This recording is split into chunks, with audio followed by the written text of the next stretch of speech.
우리 오늘 함께 살펴볼 하이데벌 교류문답은 16문입니다. 16문을 살펴볼 텐데, 우리가 16문 살펴보기 전에 16문까지의 왜 16문이 중요한가 좀 생각해 봅시다. 사실 16문의 본문을 보면 질문이 이렇게 되어 있습니다. 16문 볼까요? 네, 같이 읽겠습니다. 시작. 중보자는 왜 참 인간이고 의로운 분이셔야 합니까? 예. 중보자는 왜 참 인간이시고 의로우신 분이셔야 합니까? 라는 질문을 던집니다. 여기까지 이 질문을 던지게 된 배경을 좀 보면요. 13문에서 뭐라고 하냐면, 인간은 스스로 자신을 죄에서 그 스스로 죄값을 지불할 수 있는 능력이 있습니까? 라는 질문을 던집니다. 우리가 여기서 살펴봤듯이 인간은 인간 스스로 하나님의 공의로운 의로우신 심판에서 벗어날 수 있는 그 죄값을 스스로 지불할 수 있는 능력이 우리 가운데 없다는 사실을 우리가 알게 됐죠. 성경은 모든 인간은 죄인이라고 설명하고 있습니다. 그리고 우리 스스로는 구원할 수 없어요.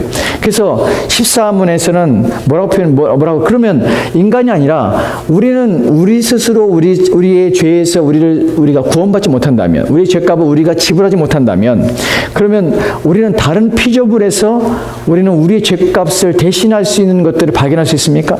이 다른 피조물 가운데 우리의 죄값을 대신할 것이 있습니까? 라는 질문을 던집니다. 근데 그 답변이 무엇이냐면, 그럴 수 없습니다. 그렇지 않습니다라는 것이. 즉 우리는 우리 스스로의 죄에 대해서, 죄값에 대해서 우리 스스로 죄값을 지불할 수 있는 능력도 없고요. 다른 피조물이 다른 피조물 가운데서도 우리의 죄값을 대신 지불할 수 있는 것을 발견하지 못한다는 상태예요. 그럼 우리는 어떤 상태냐면, 우리는 소망이 없다는 것이에요. 인간의 처한 상태가 어디냐면, 아무것도 의지할 수 없으며 어떠한 것도 도움이 되지 못하는 절망적인 상태가 바로 인간이 놓여있는 상태라는 것입니다. 15문에서 뭐라고 하냐면, 그렇다면 우리 가운데 도대체 어떠한 중보자가 우리 가운데 필요합니까? 우리를 위해서 중보할 수 있는, 우리의 죄값을 대신할 수 있는 것은 대신할 수 있는 분은 대신할 수 있는 것이 도대체 무엇입니까? 라는 질문을 하게 되는 것이, 그때 그 질문의 답변 속에서 우리가 발견했던 게 뭐냐면, 참으로 인간이어야 되며 참으로 하나님이어야 되는 중보자를 우리는 필요합니다 라는 얘기를 우리가 듣게 됩니다. 그리고 이제 16문에서 그 중보자는 먼저 어떻게 되냐면 참 인간이고 의로우신 분이어야 합니다라는 것입니다.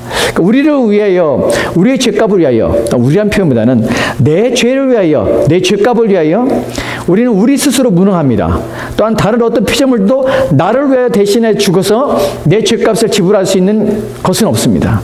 우리에게 있어서 그럼 나의 죄값을 지불할 수 있는 자격은 어떤 자냐면, 나를 위한 중보자는 어떤 자가 되냐면 참 인간이어야 돼요. 그리고 또한 그런 의로운 분이셔야 돼요. 이것이 우리의 충족 조건입니다. 우리가 죄에서 벗어날 수 있는 충족 조건이에요. 먼저 우리가 살펴볼 것은 중보자라는 단어입니다. 이 단어의 헬라가 보면 헬라가 어떤 단어냐면 메스테스라는 단어예요. 중보자, 이것이 메스테스라는 단어인데, 이 단어가 어떤 의미를 가지고 있냐면, 이 단어는 중개하다라는 의미를 가지고 있습니다. 무슨 말이냐면 둘 사이에 매개하는 것이, 관계를 맺게 하고 둘 사이에 거리를 할 수 있도록 중간에서 역할을 하는 것이 그 중재자예요. 중개자, 소개시켜주는 일을 하는 것이 중재자예요. 그러니까 이 단어가 이제 성경에서 중보자라는 단어에 이 단어가 사용됐습니다. 성경에 보면은 이 단어가 쓰여진 구절이 있습니다. 우리가 그 구절을 볼 텐데, 그 구절을 보면 갈라디아 3장 19절과 20절 말씀입니다. 우리 같이 읽겠습니다. 시작. 그런즉 율법은 무엇이냐? 범법함으로 더해진 것이라. 천사들을 통하여 한 중보자의 손으로 베푸신 것인데 약속하신 자손이 오시기까지 있을 것이라. 그 중보자는 한편만 위한 자가 아니나 하나님은 한 분이시니라. 아멘. 아멘. 여기 그런즉 율법에 대한 이야기를 합니다. 율법이 왜 더해졌냐면 범법이기 때문에 더해진 것이에요. 범법함으로 더해진 거지. 죄를 짓기 때문에 율법을 주신 것이 목적에 대해 나옵니다. 근데 그 다음에 나오는 우리의 내용이 우리 가운데 이제 우리가 살펴볼 내용인데, 천사들을 통하여 한 중보자, 여기가 이제 이게 바로 그 단어예요. 이게 아까 중보자라는 단어입니다. 메시테스라는 단어인데, 중보자는, 여기서 말하는 이 중보자는 누구냐면 중개자를 말하는 거죠. 누굽니까? 모세죠. 하나님께서 천사를 통해서 모세에게 주셨습니다. 그래서 손으로 베푸신 것인데 약속하신 자손이 오시기까지, 예수 그리스도가 오시기까지 있을 것이라. 그 중보자는, 모세는 한 편만 있을 것이라. 그 중보자, 오실 중보자 누구냐? 한 편만 위한 자가 아니라 하나님은 한 분이시나. 무슨 말이냐면 이 중보자는 한 사람을 위해서가 아니라 양편을 위해서, 하나님과 인간 사이에서 중보하는, 즉 중재하는 역할을 하는 사람이 바로 중보자라는 의미예요. 즉 우리가 우리의 중보자를 할 때 우리는 우리 편에서 누군가 일해야 될 대상이 우리 가운데 있어야 된다는 것이, 우리 편에서 우리를 위해서 누군가를 뭔가를 해줘야 될 사람이 있다는 것이, 그것이 중보자라는 것이. 그래서 우리는 중보자를 필요로 하는 것입니다. 디모데전서 2장 5절 말씀에는 이런 구절이 있습니다. 같이 읽겠습니다. 시작. 하나님은 한 분이시요 또 하나님과 사람 사이의 중보자도 한 분이시니 곧 사람이신 그리스도 예수라. 아멘. 아멘. 여기에 보면 또다시 메시테스라는 단어가 또 나오는데, 하나님 한 분이시요 또 하나님과 사람 사이의 중보자도 한 분이시라고 합니다. 그러니까 중보자는 어떤 의미? 첫 번째 의미는 둘 사이에 중재를 하는 것이, 둘 사이에 관계를 맺고 매개하도록 해주는 사람이에요. 근데 이 사람은, 근데 우리가 지금 우리의 중보자는 어떤 사람이냐면 참 인간이 되고 참 의로운 분이셔야 돼요. 근데 우리 가운데는 왜 그래야 되냐면 우리는 직접 하나님께 가지 못한다는 것이, 왜냐하면 죄인이기 때문에 우리가 하나님 앞에 나아갈 수 있는 자격도 없을 뿐만 아니라 하나님께 우리가 우리의 모든 문제를 가지고 직접 하나님께 들고 갈 수 있는 자격도 없고 그럴 만한 힘도 없고 능력도 없는 존재가 바로 죄인된 우리의 상태라는 것이죠. 그래서 분명히 우리 가운데 필요한 것이 무엇이냐면 우리를 위해서 해줄 분이 계시다는 것이에요. 이분이 어떤 분이 되냐면 하나님께 나아갈 수 있는 분이어야 돼요. 하나님께 갈 수 있는 분이어야 돼요. 만약에 하나님께 갈 수 없는 똑같은 죄인이라면 우리 가운데는 의미가 없는 것이에요. 즉 죄가 없어야 돼요. 그래야 하나님께 나갈 수가 있는 것이에요. 그래서 하나님과 사람 사이에 중보자도 한 분이시니, 즉 예수님은 어떤 분이냐면 하나님과 사람 사이에 중재를 해주시는 분이에요. 그분은 어떻습니까? 사람이신 그리스도 예수입니다. 왜 그럴까요? 왜냐하면 이분은 우리를 위해서 중보자가 되시는 것이에요. 즉 하나님 편에서 하나님만을 위하는 것이 아니라 우리 편에서 우리의 상태와 우리의 모습과 우리의 형편을 아셔야 돼요. 그래서 인간이 되셔서 우리의 연약함과 우리의 상황이 어떠한지를 친히 경험하시고 그 상태를 하나님과 관계 속에 하나님께 가지고 나갈 수 있게 되는 것이에요. 그래서 여기에 또 우리가 알 수 있는 것이 그리스도께서 왜 사람이 되셔야 하는가 하는 부분에서 우리가 이해가 되는 것이, 히브리서 2장에 있는 내용에서 바로 그런 의미입니다. 즉 이 중재자라는 단어가 바로 이런 첫 번째 의미는 둘 사이에서 그 관계를 매개해 주는 자라는 것이 중보자라는 의미예요. 그러나 이 단어만 있는 것이 아니라 또 하나가 중보자라는 단어가 있습니다. 헬라어의 단어를 보면은 중보자라는 것이 어떤 단어가 나오냐면 파라클레토스라는 단어가 있습니다. 이게 보혜사라는 단어인데요. 보혜사 하면 우리가 쉽게 생각하는 것이 성령이에요. 그 성령이 보혜사죠. 그러니까 파라클레토스라는 단어는 보혜사라는 단어입니다. 근데 이 단어에는 중보자라는 뜻이 있습니다. 그러니까 우리가 중보자 또한 보혜사, 이 두 단어는 그렇게 각각 문장에 따라서 문맥에 따라서 다르게 사용되는 단어예요. 근데 중보자라는 단어가 우리가 성령을 지칭한다고 이제 생각하지만, 사실 이 단어가 예수님께서 표현할 때 어떻게 표현하셨냐면, 내가 아버지께로 갈 것이다 라고 말을 하시더니, 그리고 내가 아버지께 가서 너희를 위하여 또 다른 보혜사를 너희에게 보내줄 것이다 라는 표현을 씁니다. 이때 보혜사라는 단어가 바로 파라클레토스예요. 근데 보혜사라는 단어가, 그러면 내가 또 다른 보혜사를 너희에게 보내준다는 표현 속에서 또 다른이라는 것은 그럼 먼저 보혜사가 있다는 것이에요. 그럼 먼저 보혜사는 누굽니까? 누구예요? 성령님 말고 또 다른 보혜사는 예수 그리스도 본이세요. 그러니까 본인이 우리 가운데 어떤 분이시냐면 보혜사예요. 보혜사. 그러니까 이런 보혜사라는 단어가 그냥 단어적인 의미는 어떤 의미냐면, 단어적인 의미는 돕는 자라는 단어예요. 뜻이에요. 돕는다. 와서 우리를 돕는 것이에요. 근데 이 단어가 쓰여질 때 어디에 어떻게 돕는가, 나는 이 단어가 활용되는, 그러니까 용법을 보면 어디에 사용되냐면 이것은 법정적인 용어예요. 그러니까 법원에 사용되는 단어예요. 여러분 법원에서 사용되는 단어는 어떤 판결을 내리고, 또한 거기서 논쟁이 있고, 또한 또 죄인이 아니라 이렇게 결정하는 어떤 그런 기관들이 바로 법정입니다. 거기서 파라클레토스라는 단어가 사용되는 사람이 누구냐면 변호사가 바로 이 단어를 사용되는 사람이에요. 그러니까 변호사를 뭐라고 하냐면 파라클레토스라고 해요. 즉 돕는 자, 어떻게 돕냐면 변호하는 것이. 여기서 우리는 예수님의 사역이 무엇인지를 이해하게 되는 것이, 예수님이 오셔서 십자가에 죽으신 것이 어떤 의미인지를 우리 가운데 이 단어가 설명해 주는 것이, 예수님은 어떤 분이시냐면 우리를 위해서 변호하시는 분이세요. 그래서 예수님께서 성경에 보면 디펜더라는 표현을 써요. 예수님 우리 편에서 변호하세요. 우리를 돕는다. 어떻게 돕냐면 우리의 죄 때문에 우리의 죄에 대한 판결이 있을 때마다 예수님께서는 우리를 대신해서 우리의 죄에 대해서 변호하시는 것이에요. 그러니까 우리를 죄에 대해서 변한다는 것은 얘가 죄를 했지만 그냥 용서해 주세요 라는 것이 아니라 자기가 대신 지었음을 말씀하시는 것이에요. 우리의 죄가 드러날 때마다 우리가 범죄할 때마다 예수님께서는 나의 피로 말미암아 속죄되었습니다라고 우리를 변호하시는 것이에요. 이것이 바로 그리스도께서 우리를 위해 하시는 일이에요. 이 부분을 성경에서 요한일서 2장 1절 말씀 이렇게 기록되어 있습니다. 요한일서 2장 1절 말씀입니다. 같이 읽겠습니다. 시작. 나의 자녀들아 내가 이것을 너희에게 쓰면 너희로 죄를 범하지 않게 하려 함이라. 만일 누가 죄를 범하여도 아버지 앞에서 우리에게 대언자가 있으니 곧 의로우신 예수 그리스도시라. 아멘, 아멘. 나의 자녀들 내가 이것을 너에게 쓰면 지금 요한이 쓰고 있습니다. 이 서신을 쓰고 있어요. 왜 쓰고 있습니까? 너희로 죄를 범하지 않게 하려 함이라 그래요. 그러니까 이것을 쓰므로 남아서 너희가 죄가 무엇인지 어떻게 살아야 되는지를 깨닫게 하기 위해서 지금 요한 일서를 쓰고 있어요. 죄를 범하지 말라는 것이, 신자가 죄를 범하면 안 된다는 것이. 근데 만약에 우리가 죄를 안 지려고 해요. 사실은 신자면서 자기가 정말 그리스도 예수를 믿는다면서 막 죄를 짓는데 아주 자연스러운 사람 없습니다. 죄를 짓는데 신나는 사람 없어요. 그럴 수 없어요. 왜냐하면 그 안에 성령이 계신데 어떻게 죄를 지으면서 신날 수가 있습니까? 어떻게 하나님 원치 않는 일을 하면서 기뻐할 수 있습니까? 전혀 그렇지 못해요. 참된 신자는 죄를 지을 때마다 고통스럽죠. 죄책감을 느낍니다. 그리고 여러분 그렇지 않아요? 한 주간 동안 성경 한 번도 안 보고 기도하지 않고 주일날 와서 예배 드리면 고개를 못 들어요. 여러분 안 그러세요? 저 예전에 청년 때 한 주간 동안 정말 친구들하고 막 놀러 다니고 막 그냥 그러다가 정말 주일날 교회 갔어요. 가서 예배를 드리는데 고개를 못 들겠어요, 고개를. 왜냐면 한 주간 내가 한 짓이 보이잖아요. 그리고 나와서 하나님께 내가 고개 들고 하나님 막 찬양하면서 하나님 영광을 받으셨으면 하나님께 꼭 그러실 것 같아. 뻔뻔하다. 참 뻔뻔하다. 이렇게 말할 것 같은 양심에 찔려서 고개를 못 들고 예배를 드렸던 적이 있습니다. 참된 신자들은 죄를 짓는 것에 있어 아주 불편해합니다. 그런데 연약하기 때문에 죄를 짓죠. 또 회개를 하죠. 근데 우리가 범죄해요.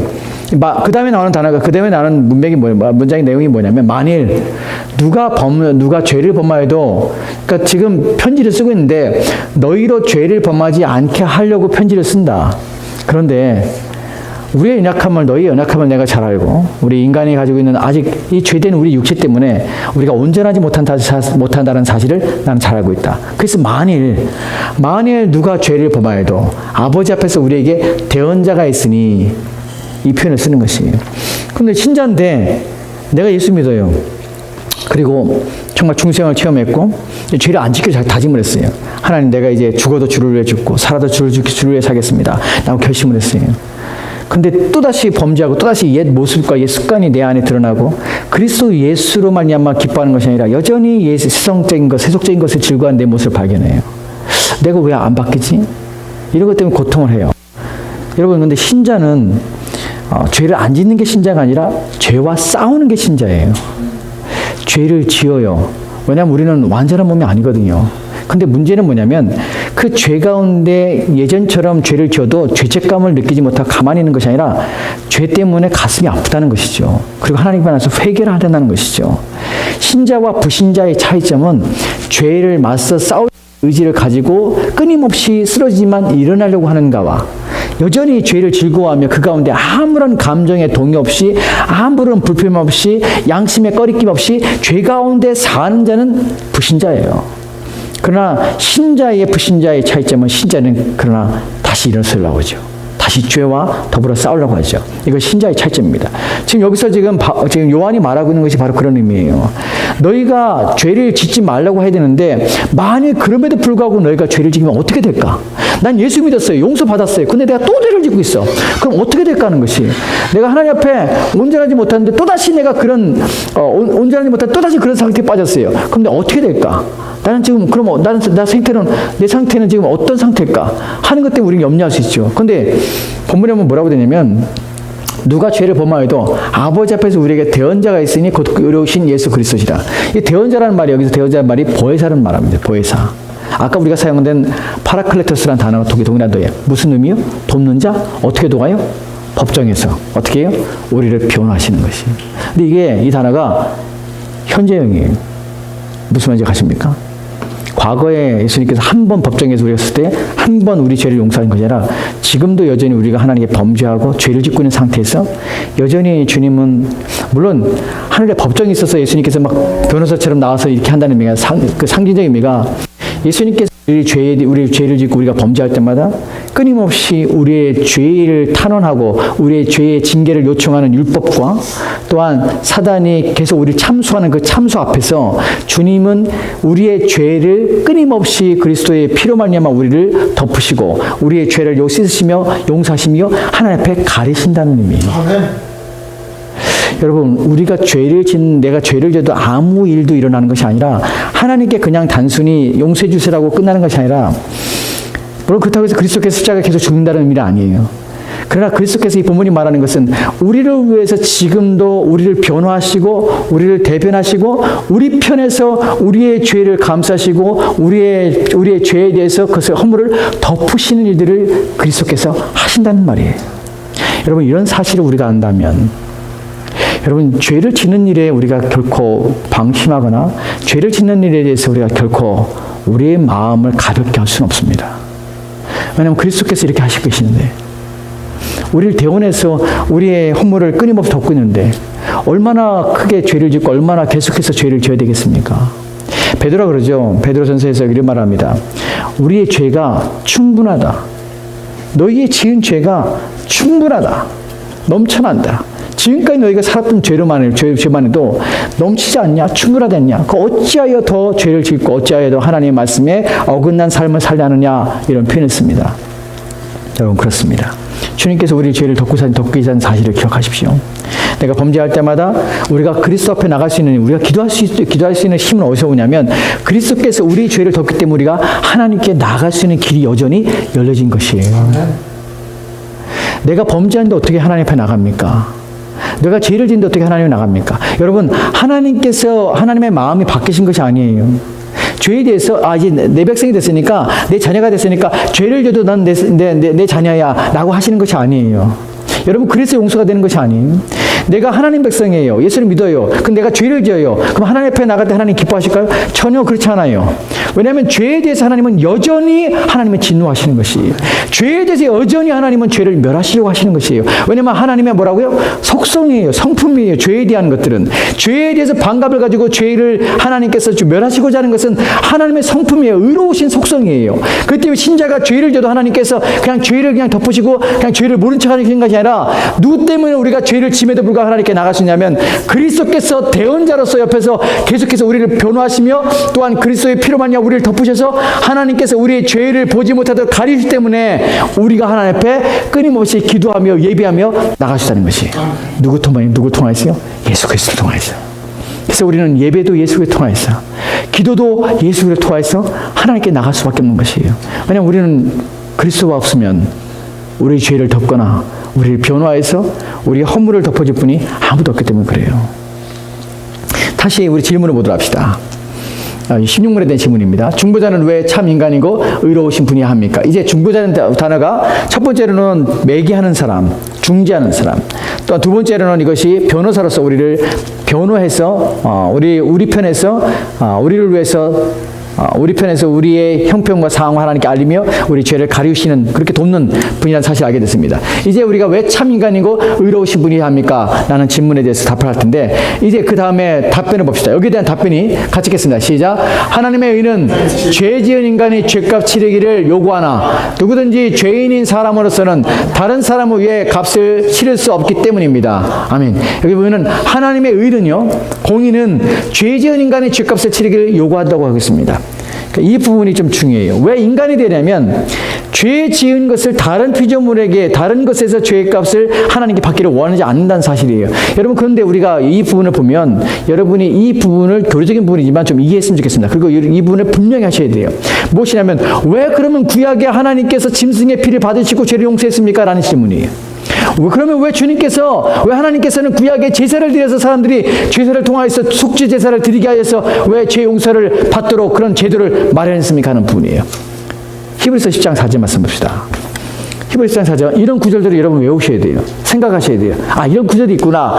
구절 전체를 외우지 않아도 이런 구절이 성경에 있구나 하는 것을 여러분이 아셔야 돼요. 같이 읽겠습니다. 시작. 이는 황소와 염소의 피가 능히 죄를 없이 하지 못함이라. 아멘. 황소의 피와 염소의 피가 능히 죄를 없이 하지 못해요. 그런데 왜 허용했습니까? 왜 구약에는 그러면 짐승을 드리며 제사를 드리며 왜 나와서 너희 죄를 씻으라고 합니까? 왜 피를 뿌려서 왜 속죄함을 받으라 합니까? 왜 정결하게 하라고 왜 의식을 주었습니까? 왜입니까? 그것은 히브리서 9장 9절과 10절 말씀에 이렇게 표현되어 있습니다. 히브리서 9장 10절과 9장 9절과 10절입니다. 같이 읽겠습니다. 시작. 이 장막은 현재까지의 비유니 이에 따라 드리는 예물과 제사는 섬기는 자를 그 양심상 온전하게 할 수 없나니 이런 것은 먹고 마시는 것과 여러 가지 씻는 것과 함께 육체의 예법일 뿐이며 개혁할 때까지 맡겨둔 것이니라. 아멘, 아멘. 이런 구절들을 여러분이 기억하시고 생각하시고 있어야 왜 구약과 신약에서 왜 그리스도께서 왜 이런 일들이 구약에 이렇게 요청되었고 신약에는 왜 이것이 지금 요청되지 않는지를 이해할 수가 있어요. 여기 뭐라고 합니까? 이 장막은 현재까지의 비유라고 그래요. 비유라는 것은 뭐냐면 상징이었어요. 어떤 상징이냐면 이에 따라서 드리는 예물, 제사, 섬기는 자를 그 양심상 온전하게 할 수 없나니 이런 것들은 그렇게 하는 자들이 양심이 온전하지 않은 것이에요. 깨끗하지 않았어요. 그런데 왜 그러면 그렇게 했냐? 이런 것들은 먹고 마시는 것과 여러 가지 씻는 것과 함께 육체의 예법이라는 것이에요. 육체의 의식이었어요. 하나님께 주신 의식. 왜 이런 의식을 그냥 주셨냐면 개혁할 때까지 맡겨둔 것이라. 그러니까 개혁할 때까지 그냥 두신 것이에요. 왜냐하면 이 개혁이라는 것은 뭐냐면 이제 완전히 새 것이 되고 온전케 되어지는 것이에요. 예전에는 그것이 형상으로 또한 이미지로 상징으로 존재했어요. 그런데 그 상징이 또한 그것이 그림자가 이제 본래의 온전한 형상이 오심을 남아서 이것들이 이제 필요 없게 된 것이에요. 왜 구약의 그런 상징과 그런 이미지와 또한 그런 비유들이 필요했냐면 왜냐하면 오실 그리스도가 아직 구약에는 오지 않았기 때문에 그것을 통하여 그리스도를 예표하고 그리스도를 상징할 수밖에 없었다는 것이에요. 그러나 이제 그리스도가 오심을 남아서 그것은 더 이상 필요 없게 된 것이 이해가 됐습니까? 왜 참 인간이 왜 우리 중보자는 참 인간이 되시냐면 왜냐하면 하나님은 인간의 죄값을 어떻게 해요? 인간에게서 차시면 해요. 짐승의 피는 어떻게 해요? 우리의 죄를 완전히 씻어지 못합니다. 그 다음에 우리가 그 다음에 볼 것이 뭐냐면 어떻게 보면 인간의 죄, 그러면 하나님께서 왜 인간의 죄값을 반드시 인간에게서는 찾으시는가 하는 부분이에요. 왜 그래야만 되는가 하는 부분이에요. 하나님께서 뭐라고 말씀하셨기에 그래야만 되는가 하는 부분이에요. 에스겔서 18장 4절과 20절 말씀 보도록 합시다. 에스겔 18장 4절입니다. 같이 읽겠습니다. 시작. 모든 영혼이 다 내게 속한지라 아버지의 영혼이 내게 속한 같이 그의 아들의 영혼도 내게 속하였나니 범죄하는 그 영혼은 죽으리라. 아멘, 아멘. 여기 보면 모든 영혼이 다 내게 속했어요. 누구 것입니까? 하나님 것이. 우리 모든 다 하나님 것이. 근데 하나님의 것인데 아버지의 영혼이 내게 속한 같이 그의 아들의 영혼도 내게 속했어요. 다 하나님 것이. 근데 범죄하는 그 영혼은 죽어야 돼. 그러니까 다 속했는데 누가 누구를 죽일 수 있는 것이 아니에요. 왜 다 하나님 것인데. 그럼 20절 말씀 봅시다. 같이 읽겠습니다. 시작. 범죄는 그 영혼은 죽을지라 아들은 아버지의 죄악을 담당하지 아니할 것이요 아버지는 아들의 죄악을 담당하지 아니하리니 의인의 공의도 자기에게로 돌아가고 악인의 악도 자기에게로 돌아가리라. 아멘. 범죄하는 그 영혼은 반드시 죽어요. 아버지의 죄가 아들이 담당하지 못해요. 아들의 죄를 아버지가 담당하지 못해요. 모두가 다 죄를 지은 자는 죄가 그 지은 죄를 담당해야 되는 것이에요. 그 죄를 자기가 담당해야 되는 것이에요. 인간이 죄를 했으면 반드시 인간이 죽음을 당해야 하는 것이 이것이 성경에서 말하는 하나님께서 왜 인간의 죄에 대해서 왜 다른 피조물이 대신해서 왜 죄값을 왜 지불받지 못하는지 대한 하나님의 말씀입니다. 여러분 그렇습니다. 우리는 이 구절 속에서 우리가 알 수 있는 것은 무엇이냐면 여러분 아내가 남편의 죄를 왜 대신 죽어주셨습니다. 남편이 아내를 위해서 아내의 구원을 위해서 대신 죽을 수는 없어요. 부모가 자식을 위해서 대신 죽는다고 자식이 구원받지 못합니다. 자녀가 부모를 대신 죽어서 부모를 구원할 수 있는 것도 아닙니다. 모든 사람은 우리에게는 자기의 죄로 말미암아 다 죽을 수밖에 없다는 것이 즉 각자 하나님 앞에서 자기의 구원을 온전히 이루지 못한다면 우리에게는 소망은 없을 것입니다. 이 부분에서 이제 마지막 한 구절을 봅시다. 그 다음에요. 히브리서 4장 15절 말씀입니다. 같이 읽겠습니다. 시작. 우리에게 있는 대세상은 우리의 연약함을 동정하지 못하실 리가 아니요 모든 일에 우리와 똑같이 시험을 받으신 이로되 죄는 없으시니라. 아멘. 아멘. 결론적으로 우리에게 있어서 참 인간이고 우리 중보자는 어떤 조건을 가지냐면 참 인간이 되고 의로우신 분이어야 합니다. 이 조건에 맞을 수 있는 것은 죄가 없는 인간이셔야 되고요. 또한 의로우신, 그래서 의로우신 의로우신 분이셔야 하는데 이 조건에 맞는 분이 이 땅에서는 찾을 수가 없다는 것이, 우리에게는 소망이 없기 때문에. 그런데 우리에게서 그런 우리의 상태 때문에 하나님께서는 자기의 독생자이신 아들 예수 그리스도를 이 땅에 인간이 되게 하셔서 종의 형체를 입게 하셔서 이 땅에 보낼 수밖에 없다는 것이에요. 그 종의 형체를 입고 오신 그분은 우리의 대제사장이 되셔서 우리를 위해서 속죄하시는 것이에요. 그러면 우리가 그리스도 예수를 통해서 이제 하나님께 나아갈 수 있게 된 것입니다. 여러분, 여전히 우리에게서는 그리스도가 우리의 모든 것이 된다는 사실을 우리는 잘 알지 못합니다. 근데 정말 우리의 구원뿐만 아니라 우리의 모든 것은 우리가 하나님과 관계 속에 맺는 그 모든 것도 누굴 통하여만 되냐면 오직 그리스도 예수를 통해서만 된다는 사실을 기억하십시오. 지금도 우리는 그리스도 예수를 여전히 필요로 하며 그리스도 예수를 통하여서 우리는 하나님 앞에 기도할 수밖에 없다는 사실입니다. 우리가 의로워서 이제 예수를 믿고 난다면 그리스도가 필요 없거나 우리의 의로움과 우리의 경건함을 통해서 하나님과 친밀한 교제를 나누는 것이 아닙니다. 여전히 그리스도께서 우리의 허물과 우리의 연약함을 덮으시기 때문에 우리는 하나님께 나가며 하나님께 기도할 수뿐만 아니라 하나님과 친밀한 교제와 어떤 관계를 여전히 유지할 수가 있는 것입니다. 오직 그리스도 예수밖에 없습니다. 그래서 우리는 여전히 그리스도 예수를 요청하며 그리스도 예수로 우리가 충만하기를 소망해야 되는 것이에요. 왜냐하면 그래야만 우리가 하나님께 나갈 수 있기 때문에 그래요. 우리는 여전히 그리스도가 필요합니다. 그 그리스도가 우리 가운데 충만하기 원합니다. 우리를 가려주옵소서. 우리의 허물을 덮으시옵소서. 우리가 보이지 않게 하옵소서. 여러분, 우리 성경에서 이제 내가 그 아들을 믿는 믿음 안에 사는 것과 또한 나는 죽고 이제 그리스도가 내 안에 그리스도께서 사시는 것이라, 이런 표현들이 그냥 표현된 것이 아닙니다.